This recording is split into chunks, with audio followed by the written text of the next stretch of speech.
በስመ አብ ወወልድ ወመንፈስ ቅዱስ አሃዱ አምላክ አሜን። ለዛሬው የምንማማርበት የትምህርታችን ርዕስ አልጋህን ተሸክመ ሂድ ወይም የተሸከመህን ተሸክመ ሂድ በሚል ኃይለ ቃል ይሆናል።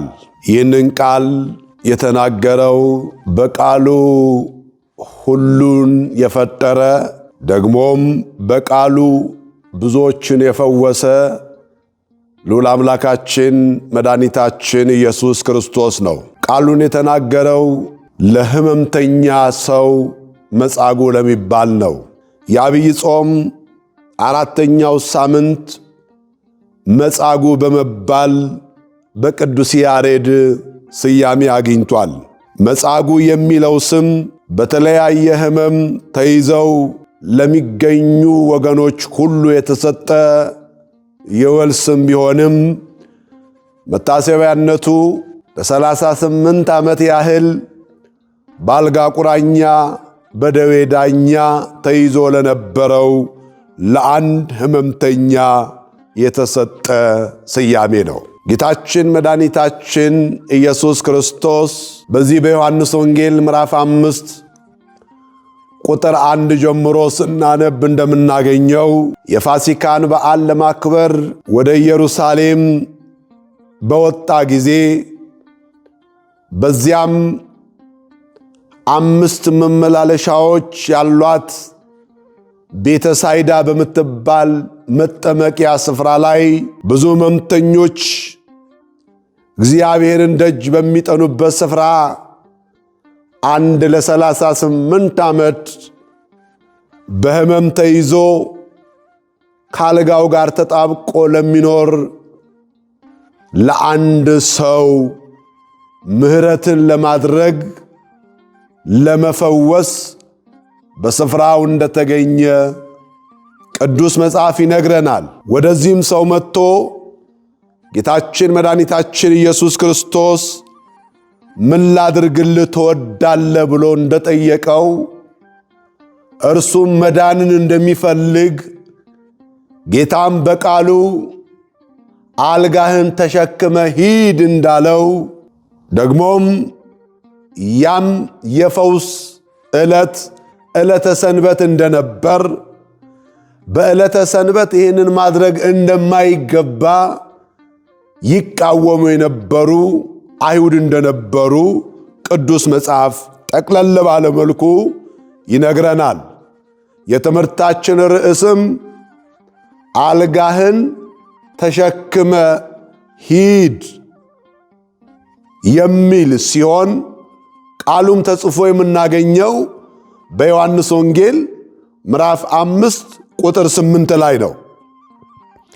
ጌታችን በማዳኑ ሰዓት ቤተ ሳይዳ ወደምትባለው በዕብራይስጥ የምህረት ቤት ተብላ ወደ ተሰየመችው ወደዚህ ስፍራ መምጣቱን በዚህም ስፍራ ላይ 5 መመላለሻዎች እንደነበሯት 5ቱ መመላለሻዎች ተብለው የተጠቀሱት ሰዎች ገብተው ድነው ተፈውሰው የሚወጡባት የሚመላለሱባት የምሕረት ስፍራ ናት። ይህንንም ስፍራ ሊቃውንተ ቤተ ክርስቲያን 5ቱ መመላለሻዎች 5ቱ አዕማደ ምስጢራት እንደሆኑ ወይም የ5ቱ የአዕማደ ምስጢራት ምሳሌ እንደሆኑ ይነገራል። 5ቱ አዕማደ ምስጢራት የሚባሉ ምስጢረ ሥላሴ በሥላሴ ማመን፣ ምስጢረ ሥጋዌ በጌታ ሰው መሆን ማመን፣ ምስጢረ ጥምቀት በጥምቀት ዳግመኛ ከአብራከ መንፈስ ቅዱስ ከማኅፀነ ዮርዳኖስ መወለድ ማመን፣ ምስጢረ ቁርባን በሥጋ ወደሙ መታመን ማመን፣ የመጨረሻው ምስጢረ ትንሣኤ ሙታን በሙታን መነሳት ማመን ናቸው። በዚያ የሄደ ምሕረት ማግኘቱ በእነዚህ 5ቱ ምሰሶች ያመነ ክርስቲያን ደግሞ በነፍሱም በሥጋውም ይልቁንም በዘላለም ሕይወቱ ምሕረትን እንደሚያገኝ ቅዱሳት መጻሕፍት ሊቃውንተ ቤተ ክርስቲያን ተርጉመው አስተምረውናል። በዚህ ስፍራ ላይ ነው እንግዲህ ያ ሕመምተኛ መጻጉዕ የተባለ ሰው የተገኘው። ቤተ ክርስቲያን ቤተሳይዳ የምሕረት ቤት እንደሆነች ቤተ ክርስቲያንም የምሕረት ስፍራ ናት፣ የይቅርታ ስፍራ ናት። ኃጢአተኞች፣ ሕመምተኞች የሚፈወስባት ስፍራ ናት። ሊቁ ቅዱስ ዮሐንስ አፈወርቅ ቤተ ክርስቲያን ሐኪም ቤት እንጂ ፍርድ ቤት እንዳልሆነች ያስተምረናል። አዎ ሐኪም ቤት ናት፣ ሁሉ መጥቶ የሚፈወስባት፣ ምሕረትን የሚያገኝባት፣ ሌባው ታማኝ ሆኖ የሚወጣባት፣ አመንዝራው ተቀድሶ ንጹሕ ሆኖ የሚመለስባት፣ የበደለ ሰው በደሉ ይቅር ተብሎለት የሚኖርባት ቤት ናት። ስለዚህ ወደዚች ቤት ቤተሳይዳ ወደምትባለው ስፍራ ታማሚው በነበረበት ቦታ ላይ ጌታችን ተገኘ። ስለዚህ አንተ ሰው ልትድን ትወዳለህን ብሎ ጠየቀው። ያም ሰው መዳን እንደሚፈልግ ነገር ግን መልአኩ መጥቶ ውሃውን ባናወጠ ሰዓት ወደ መጠመቂያው የሚወስደው ሰው እንደሌለ ሰው የለኝም ብሎ መለሰለት። አዎ ጌታችን መድኃኒታችን ኢየሱስ ክርስቶስ የመጣው ሰው ለሌላቸው ሰው ሊሆንላቸው ነው። ወገን ለሌላቸው ወገን ሊሆን ነው። የሚረዳቸው ለሌላቸው ረዳት ሆኖ ነው። ለተጨነቁት ዕረፍት ሆኖ ነው። ለታመሙት ፈውስ ሆኖ ነው የመጣው።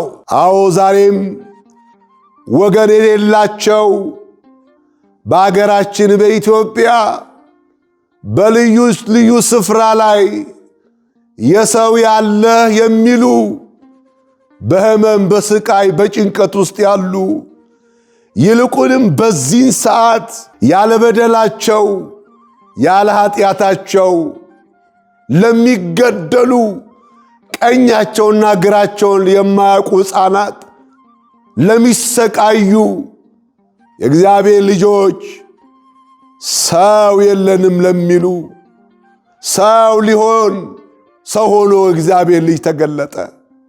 ሰው የለኝም አሉ።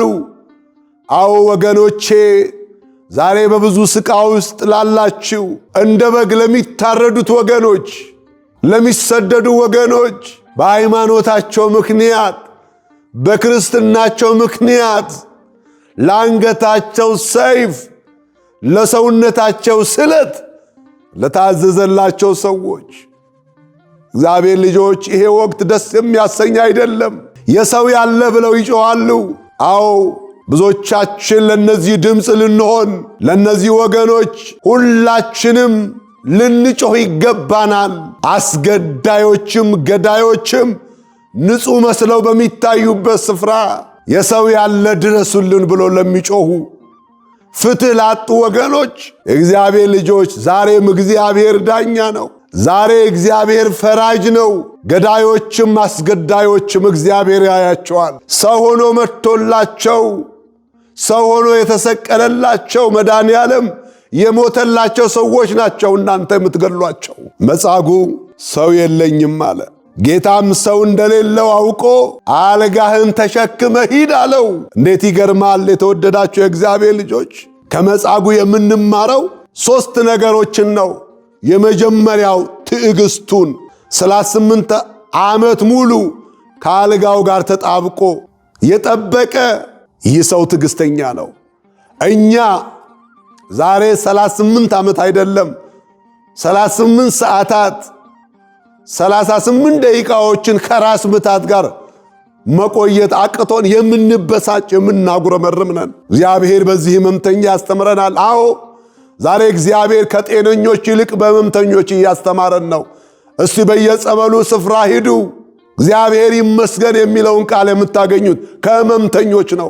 በየሆስፒታሉ ስፍራ ሂዱ። እግዚአብሔር ይመስገን የሚለውን ድምፅ የምሰሙት ከነሱ ነው። ጤነኛውማ ቆሞ የሚሄደው እጅ እግር ያለው የሚያማርር ሆኗል። ልብስ አጣው፣ ቁሳዊ ነገር አጣው፣ ይሄ ጎደለኝ ብሎ የሚያጎረመርም ነው። ክርስትና ይሄ አይደለም። የተወደዳቸው የእግዚአብሔር ልጆች ክርስቶስን የተከተልነው በርግጥ ለቁሳዊ ነገር፣ ለሀብት፣ ለንብረት፣ ለሥጋ ጤና አይደለም። ሐዋርያው ቅዱስ ጳውሎስ እንደውም በዚህ ጉዳይ ላይ አጥብቆ ይናገራል። በርግጥ ክርስቶስን የተከተልነው በዚህ ጉዳይ ነው ወይ? ክርስቶስን ለዚህ ዓለም ጉዳይ የምንሻው ከሆነ ከሰው ሁሉ የባስ ምስኪኖች ነን ብሎ በአንደኛ ቆሮንቶስ 15:19 ላይ ተናግሯል። የመጨረሻ ድሃ ማለት ክርስቶስን ለምድራዊ ፍላጎቱ የሚጠብቅ ሰው ነው። ስለዚህ የመጻጉዕ ሕመም ትዕግስትን ያስተምረናል። እስመ ሕማም ያመጽእ ትዕግስተ ላዕሌነ ብሎ ሐዋርያው በሮሜ ምዕራፍ 5 ቁጥር 4 ላይ መከራ ትዕግስትን፣ ትዕግስት ደግሞ ተስፋን ያመጣል፣ ተስፋ ደግሞ አያሳፍረንም እያስታፍር ብሎ መልሶናል። እግዚአብሔር ትዕግስት የሌለውን ሰው በሕመም፣ ለሰው የማያዝነውን ሰው በሕመም ያስተምረዋል። አንዳንድ ጊዜ ከኃጢአት እንድንነጻ በሽታ ይሰጠናል። ለአንዳንድ ሰው ሃይማኖት እንዲጸናለትም ሕመም ይሰጠዋል። ስለዚህ ከመጻጉዕ የምንማረው ትዕግስትን ነው። ሁለተኛው ከመጻጉዕ የምንማረው ተስፋ ነው። የዚህ ሰው ተስፋው ይገርማል። በዚያ ስፍራ ላይ ሆኖ ይጠብቀዋል። ተስፋ ማድረግ ለክርስቲያኖች እጅግ አስፈላጊ ነው። ሊቁ ቅዱስ ዮሐንስ አፈወርቅ የዚህ ሰው የሚያስደንቀው ተስፋው ነው ብሎ ይናገራል። 38 ዓመት ሙሉ እድናለሁ እያለ ጠበቀ። እኛ እኮ ከእግዚአብሔር አንድ ነገር ፈልገን 3 ቀን ከሞከርን በኋላ አቋርጠን እንደምንተው ሁላችንም እናውቀዋለን። ሕይወትን ሙሉ ሕይወት ለሕይወት ሙሉ ሕይወት ይሰጣል። የተወደዳቸው የእግዚአብሔር ልጆች፣ ብዙ ሰዎች ይህንንም ያንንም ሞክሬ እዚያም ሄጄ አልተሳካለኝም ለምንል ተስፋ ቢሶች የዚህ ሕመምተኛ ሕይወት ብዙ ያስተምረናል። ዋናው ነገር ከቤተ ሳይዳ ቤተ ክርስቲያን አለመውጣት እንጂ አንድ ቀን ተስፋ ያደረግነው ሁሉ ይሆናል። የጠበቅነው እግዚአብሔር ይመጣል፣ ይጎበኘናል። በፊቱ እንንበርከክ። ዋናው አኩርፈን ጸሎታችንን አለማቋረጥ ነው። ሁልጊዜ በዚያ ስፍራ ላይ መገኘት ነው። ሦስተኛው ከዚህ ከመጻጉዕ የምንማረው እምነት ነው። እምነቱ ይገርማል። በዚህ ሁሉ ዓመት አልጋው ላይ ተጣብቆ የቆየ ሰው ጌታ አልጋህን ተሸክመ ሂድ ሲለው አልጋውን ተሸክሞ ሄደ በእምነት። ለምን አላለም? ይህ ሰው 38 ዓመት ሙሉ የተኛበትን አልጋ ተሸከም ሲባል ምን ማለት ነው ብሎ አልተከራከረም። አልታዘዝም አላለም። እምነት ይታዘዛል። ስለዚህ ታዘዘ፣ ተነስቶም ሄደ። የተሸከመችውን ተሸከመ። ሰው ሁሉ በሱ ተደነቁ። እውነት ነው። የታዘዘውን አደረገ፣ ዳነም። ይህ ለምድራውያን የእውቀት ሰዎች ለማመን ይቸገራሉ። የሳይንስ እውቀት ምንጩ ኦብዘርቬሽን ነው፣ ምልከታ ነው። ምክንያቱም አይቶ ነው የሚወስነው። ክርስትና ግን ከምልከታ ውጪ ነው። 38 ዓመት የተኛ ሰው ቆሞ ይሄዳል? አይሄድም። ጭራሽ አልጋ ሊሸከም አይችልም። በሳይንሱ ይሄ ነው። እምነት ግን እንዲህ አይደለም። ሐዋርያው ቅዱስ ጳውሎስ እኛ በእምነት እንጂ በማየት አንመላለስም አለ። እምነት አይሆንም የተባሉ ነገሮችን የሚያስረግጥ ዋስትና ነው። እምነት ማለት ከዚህ በላይ ነው። ስለዚህ ስናምን እንታዘዛለን። እምነት መታዘዝን ይወልዳል ማለት ነው። ስለዚህ ከመጻጉዕ የምንማረው ይህንን ነው። አልጋህን ተሸክመ ሂድ። ዛሬ ያንዳንዳችን የየራሳችን አልጋ አለን። ያንዳንዳችን የየራሳችን ሸክም አለን። የኛ ሸክም ምንድን ነው? አዎ የኛ ሸክም ፈቃደ ሥጋን ለፈቃደ ነፍስ ማስገዛት ነው። የኛ ሸክም ሥጋችን ነው።